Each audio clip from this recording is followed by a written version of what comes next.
আসসালামু আলাইকুম everyone, welcome to my new blog. আমার চ্যানেল নতুন হয়ে থাকেন অবশ্যই সাবস্ক্রাইব করে পাশে থাকবেন।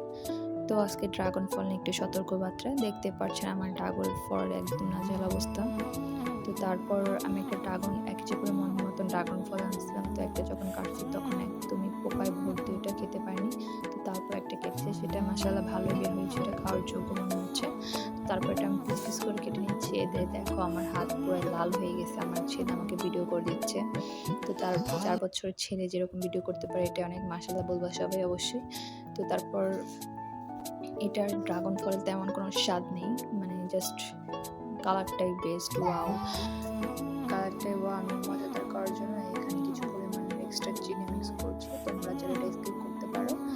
তো আমার খুব ভালো লাগছিল চিনি দিয়ে মিক্স করে খাওয়ার পর। এমনিতে কোনো টেস্ট নাই ড্রাগন ফলের, কালারের জন্য বিখ্যাত। তো আমার মতে এইভাবে চিনি দিয়ে মিক্স করে খেলে, তো এবার মিক্স করে খেলে ভালো লাগবে। আমার ছেলে একটু দুষ্টামি করতেছিল, আমার ভয়েস স্কিপ করার সময় সবসময় এরকম ফাইজলামি করতেই থাকবে, বললেও শুনবে না। তো তারপর দেখতে পাচ্ছ এটা মাখাচ্ছিলাম ভালো করে। তো একটু বেশি পাকা ছিল, তো এর জন্য এরকম লেটকে গেছে।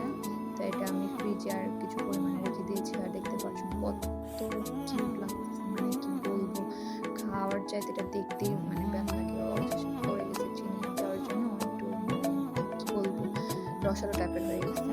তো এরপর খাচ্ছিলাম, এত মজা ছিল, এত টেস্ট ছিল বলার মতো না। তোমরা কিন্তু চাইলে এটা ঘরে মানে কি বলবো মেখে দেখতে পারো, খেতে খেতে পারো। তারপর যারা ঘরে এটা বানিয়ে খাবো অবশ্যই আমার কমেন্ট বক্সে বলবা যে এটা চিনি দিয়ে